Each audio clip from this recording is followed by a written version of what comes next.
Sehemu moja tu ya right ya mashetani zoyo. Amechoka. Are you for real? We never know that you'll come back.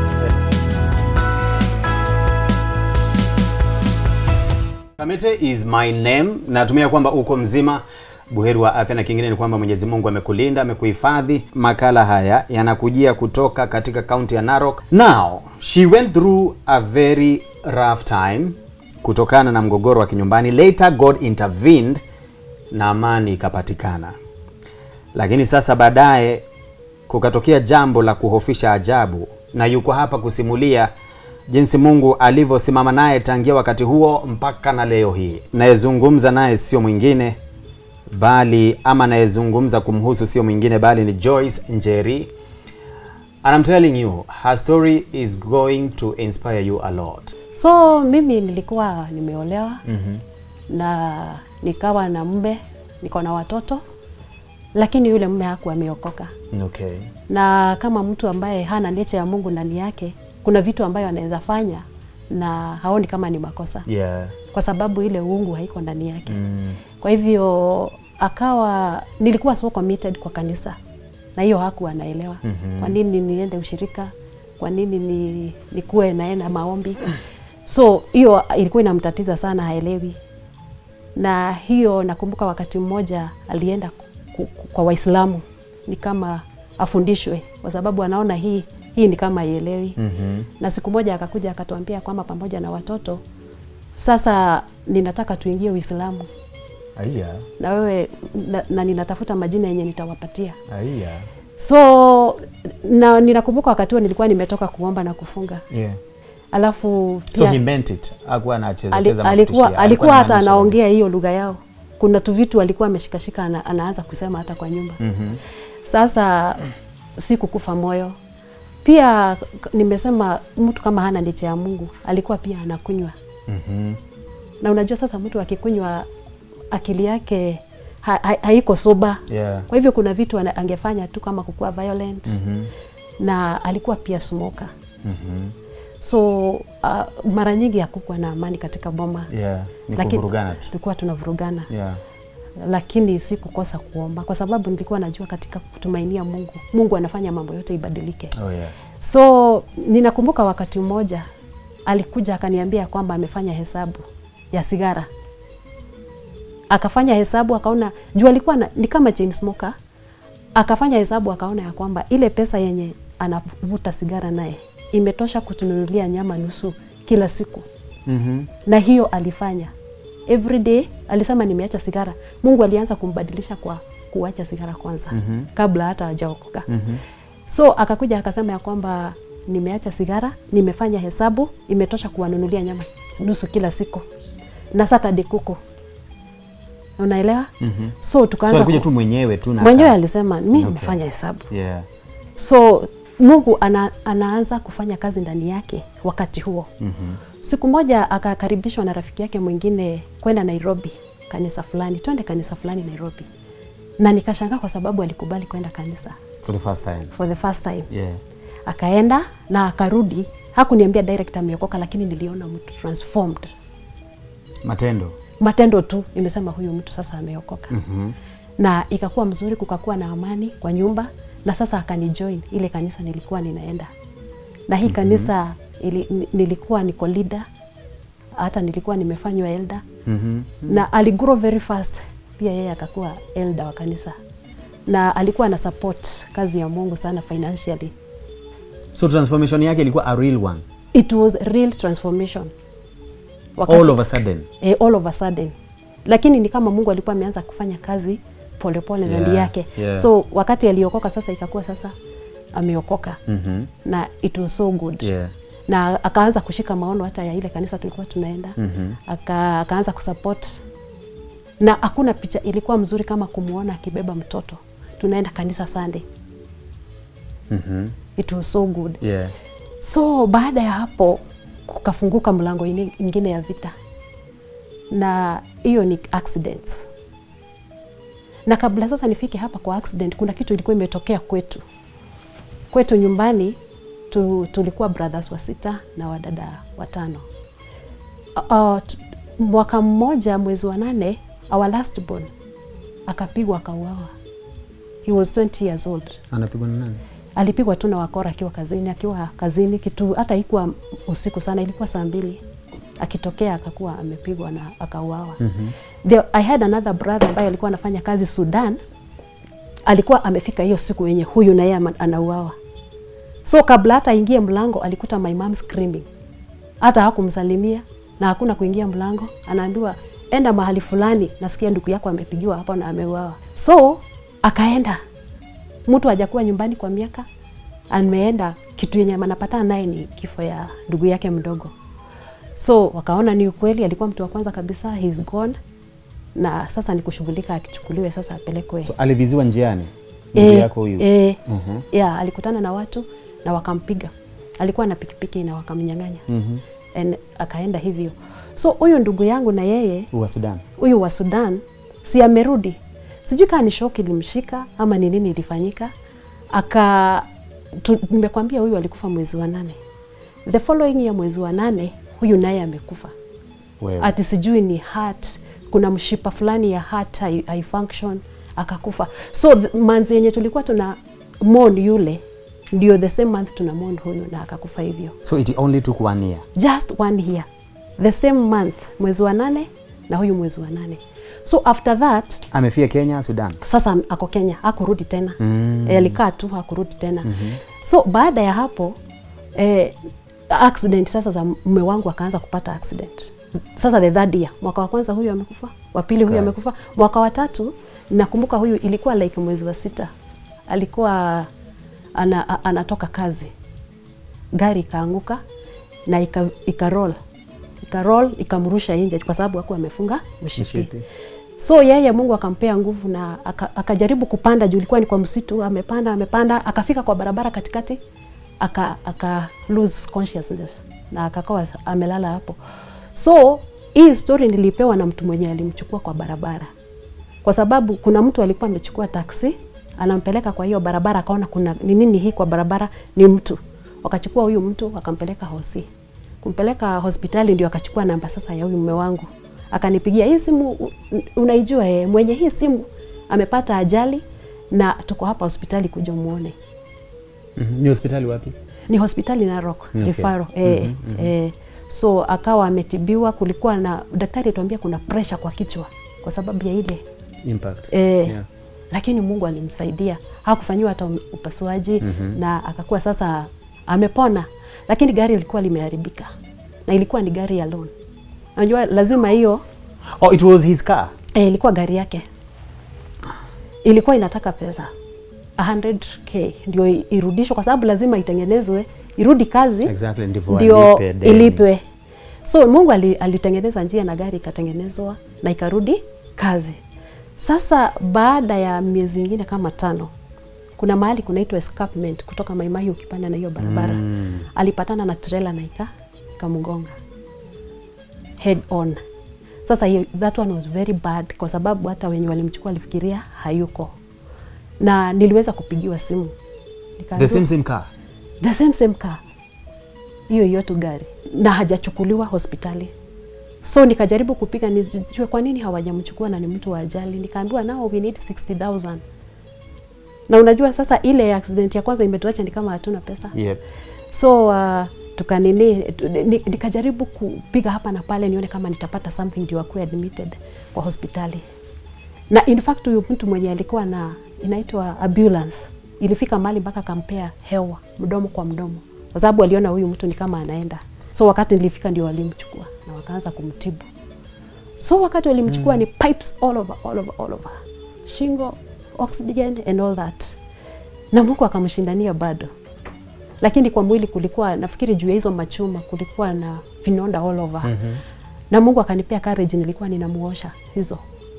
Anamuosha na tukatoka hospitali after 1 week.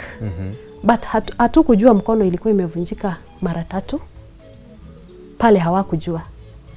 Na alikuwa I don't know how they didn't know. Alafu mbavu alikuwa amevunjika mbavu kadhaa. They said multiple ribs fracture. So tukaangalia tukaona hapana, hii mkono hata imeanza kukwama, inakaa hivi. So tukasema tuende hospitali nyingine na tukaenda na akapigwa picha akaonekana shida zingine yako nazo. Sasa hiyo hatuna pesa. Sasa ni kufanya mchango. Yeah. So tukafanya mchango, ilikuwa natakana karibu 300,000. Akaingia akafanywa operation ya 8 hours na akatoka. Sasa kutoka, alitoka akakiwa stroke, akaniambia mwanaume huwa akai kwa nyumba, wacha nione ile kazi nitafanya. And by the way, he was very supportive. Kagari sasa kameharibika kabisa, kamekuwa inaitwa na kako huko, hata hatujaienda wakati wa tulikuwa tumeenda kukaangalia juu hata kanatupea memory mbaya. Sasa akatokea akasema kuna kitu anaweza fanya, akaanza kununua grains akiuza, wakanunua Narok ikaisha, kaniambia Eldoret nimesikia ziko, akaenda. So wakati alienda, akaenda mwezi moja Eldoret ndio alienda sasa kununua grains. Kununua grains aina gani? Mahindi. Ikipatikana maharagwe yananunua, lakini sana sana alikuwa ananunua mahindi. Sasa it was so good. Tuliona mkono wa Mungu. Yeah. Also ilipik kwa sababu alianza na 200, akaniambia 200 wa shilling. 200,000. Ingenishangaza. Sasa imefika 400,000. Wow. Kwa mwezi moja. Haya. Favor. Favor alikuwa na favor. So siku moja nikawa ninampigia simu. The whole day, ako huko. The whole day nasikia haingii, na haikunistua kwa sababu anaweza ingia huko ndani kwa mashamba na kukua network si nzuri. Lakini kupiga simu saa moja alichukua. Which year are we talking about? Now the following year, 2014. 2014. Good, okay. The following year. Alright. Sasa akachukua simu, lakini vile aliongea, anaongea ni kama mtu mwenye ako busy. Juu nilikuwa namjua wakati anafanya kitu na mkono wake, umpigie simu haku anaweza kufuatanisha vizuri. Men with multitasking. Yes, hiyo ni saa moja jioni. Nikamwambia wewe maliza chenye unafanya and then we'll talk. Na mimi nimalize kupika, tutaongea. Nikapiga simu saa 3 usiku. Hakuchukua. Nikaandika text saa 3:30. Nikamwambia mimi basi nimelala, haukuchukua simu. Na simu yangu ikanionyesha the message has been delivered. So asubuhi yake ninaamuka nakuta hakuna reply. Na hiyo haikuwa kawaida, nikashindwa ni nini. Nikafikiria kupiga simu kwa sababu niliamka mapema juu ya watoto wanaenda shule. Nikajaribu kupiga simu iko mteja. Nikapiga tena 6. Kuendelea kupiga 6 in the morning. Napiga saa 1, saa 2, saa 3, kasema hapana. Ni nini? Hata kama kweli hakukuwa na network. This weird. Iko weird. Hiyo sasa ni Wednesday ikaisha hivyo. Na usiku unalala dakika 30 unaamka unajaribu iko mteja. Thursday the same. Thursday nikapigia mchungaji wangu nikamwambia pastor, mimi ninaenda Eldoret. Na wale marafiki wengine nilikuwa nao na watu wa karibu.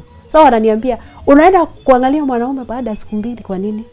Nawaambia mimi sioni kama kila kitu iko sawa kwa sababu hizo simu zote. Nikaenda Eldoret. Nikapigia wale marafiki walikuwa wanafanya naye hiyo kazi. Walikuwa Nakuru. So tukafika Nakuru na sasa tukaanza mwendo kwenda Eldoret. Na tukakuta mahali alikuwa analala. Unajua sasa hana nyumba yenye anaweza kaa kila wakati kwa sababu ni mtu wa kumove. Kwa hivyo ilikuwa ni lodging.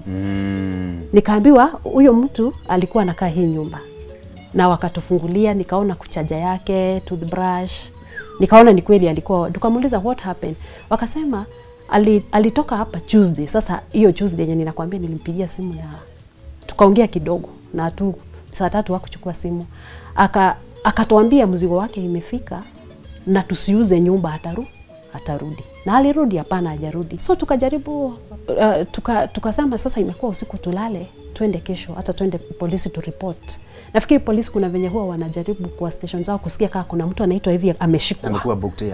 Sasa wakajaribu, hawajaona mtu kama huyo. Sisi tukawaambia sasa itabidi tumtafute. Sasa kutafuta, wacha nikwambie ndio ilikuwa shida. Kwa sababu pia unadanganya, unaambia ni fulani tulikuwa na yeye hapa jana. So unapata hope. Unaendelea kutafuta. So ikafika mahali sasa Saturday imefika, Sunday imefika, hakuna hope. Na tukarudi pale police station. Na simu haiendi through. Sasa vile tu ilisema mteja, haijai. That was it. So tukaambiwa na mama mwingine hapo tu kwa police station. Ati juzi kulinyesha mvua kubwa hapa na mtoto wa dada yetu akakosa. So ilibidi tumtafute kila mahali mpaka kwa maji. So huyo mtu amekwambia aje? Huyo mtu mtafute kila mahali mpaka mochari. Na kabisa tukasema tutaenda huko. Nao sasa hapo kama kuna kitu ilikuwa ngumu ni hiyo. Kwa sababu ukifika pale kwa mochari wanauliza jina, wanaangalia kama kutoka hiyo Tuesday unasema kama kuna mtu kama huyu ameingia. Hakuna. So unaenda kwa unknown, wenye wamekuja hawajulikani ni kina nani. Sasa hawa unknown juu hakuna jina, inabidi unafunguliwa ile. Unaangalia umuidentify kwa uso. Ni huyu? Hapana. Wanarudisha. Ni huyu? Hapana. So hakuna kitu ilikuwa ngumu kama hiyo. Na tukamkosa kabisa kwa hizo mochari zenye zilikuwa huko around. Tukamkosa. So sasa siku zimeenda na watoto wangu kwa sababu wamesikia mami alienda kutafuta baba yetu na mami pia hakuji, maybe there's a problem. Wakaanza kukonjeka, hata shule wakashindwa kwenda. Yeah. I fikiri ilikuwa the tension that's too much. Yeah. It was too much. So tukakaa tukajiuliza sasa watu wamekuja wengi wanamsaidia kutafuta, my brother is there, brother so bado mko LD? Tuko LD na tuko sasa group kubwa. Watu wamekuja kunisaidia kutafuta. So huwa tulikuwa tunagawana watu. Nyinyi mnaenda hivi twende tujaribu hata kutafuta. Kila mtu arudi kwao. Twende tufikirie tena vile tutafanya. Na with my brother-in-law tukasema another friend tukasema turudi pale police station tuache contact zetu in case wakiona kitu watuambie. So my brother-in-law akawaambia tumewaachia mpaka credit in case mkipata any information ndio hizo. Sasa mtu mmoja tu hapo among sasa maofisa akasema mnasema huyo mtu alipotea lini? Tuesday. Ati kuna watu walipatikana kwa msitu pale, nafikiri inaitwa Rongai. Kuna msitu iko katikati ya Nakuru na Eldoret, msitu fulani pale panaitwa Rongai. Kuna watu walipatikana hapo. Hebu endeni Nakuru muende kama mtamwona. Lakini sasa unaona ndugu yangu ndiye anaachwa akiambiwa sisi tumeshatoka. So hatujasikia hiyo information ati tuende Nakuru. Mimi nimeenda tu. So nikaingia gari. Sasa kufika Nakuru, sasa kukuja hivi. Nikiwa karibu kufika Naivasha nikapata simu. Ndugu yangu alienda peke yake. Sasa alienda akamkuta ndio huyo. Hapo kwa mochari. Hiyo mochari inaitwa kwa Jack. Yeah. Sasa mimi nikapigiwa simu na awakazi na kaniambia hebu rudi Nakuru, kuna mtu wako hapo uende uone kama ni yeye.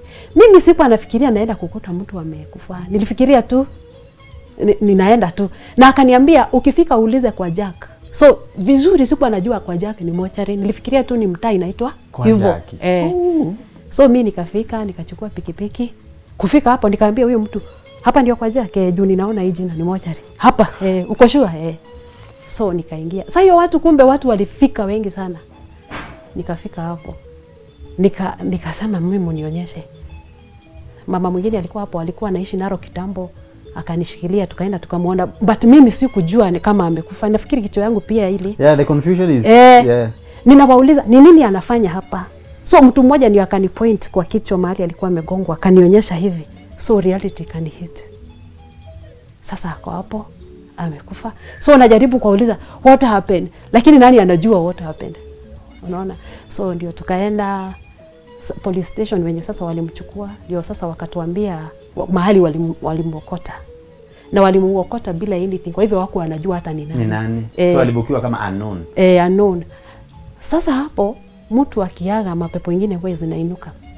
Kwa sababu when people are in pain, nafikiri wao wanajaribu kutafuta mtu wenye watablame. Yes. Na and again being the wife, unajua mimi ndio suspect wa kwanza.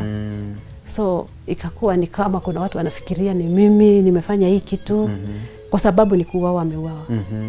So nikapelekwa hoteli, simu ikachukuliwa, lakini si mapolisi, ni watu tu wanajaribu kuona kama watapata truth fulani. Wanasoma messages zangu zenye tulikuwa tumeandikiana, inaenda through, wananiuliza swali na niko confused. Saa ingine alikuja lini mara ya mwisho? Sikumbuki date, lakini nafikiri tarehe 11. Ati date gani? Sijui kama ni 11 ama ni 30th. Unaona? Sasa ninakaa ni kama kuna kitu ninaficha. So after that sasa reality imetu hit. Ni huyu mtu afanywe postmortem, kuna kitu inaandikwa kwa inaitwa death certificate, cause of death. Ndio hata tupewa mwili tuiweke karibu na nyumbani kwa sababu huko kulikuwa mbali sana. So hiyo pia ilikuwa ngumu kwa sababu niliitwa.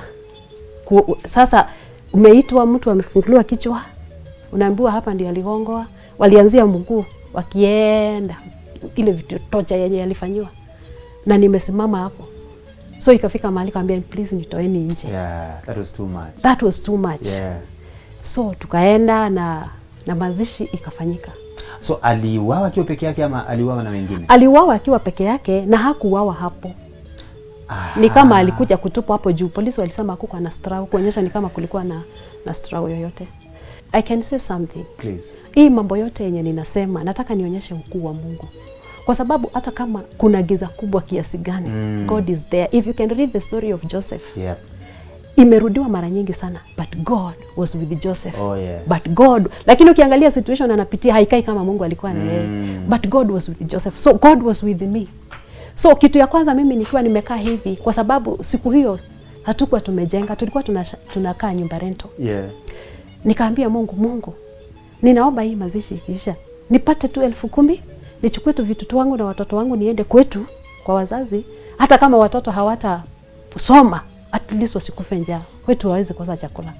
That was my prayer. Yeah. Na wakati huo kwa sababu kulikuwa na mambo inasemwa hivi. Yeah.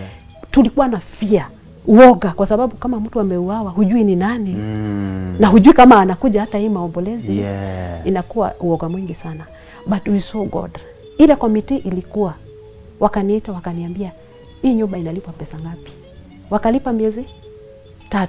Mimi nikiwa ninafikiria ninaenda kwa mama yangu, nikafanya nini? Nikalipua miezi 3. Yeah. Alafu shule walikuwa wanasomea private school, watoto wamelipiwa shule na hapa nini nyumba imelipwa, so siendi nyumbani. Sawa. So nitabaki Narok. Yeah. So nikaendelea ni pesa yenye nilibaki nayo, na ni vizuri nitaje kwa sababu Mungu anatenda. Baada ya kutoa tithe ilikuwa 120,000. Ndio my sister alipeleka kwa bank.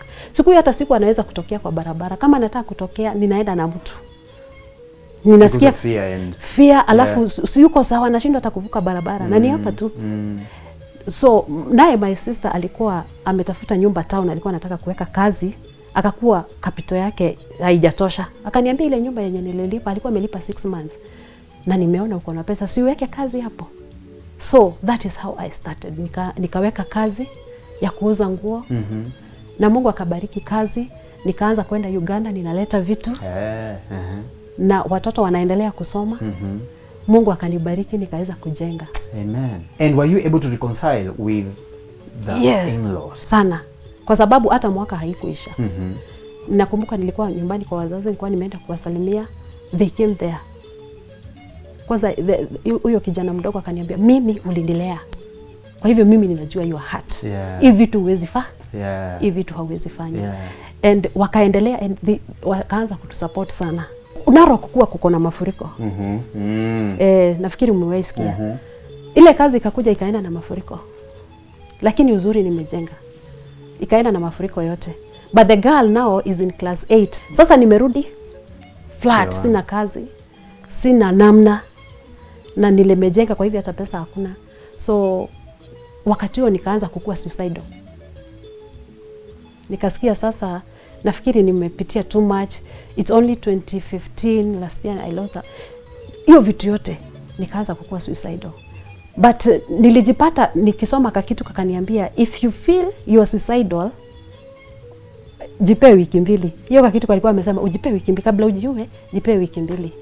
Ukijipea wiki 2 alafu utafute mtu mwenye unaweza ongea na yeye, umwambie vile una feel, and that's what I did.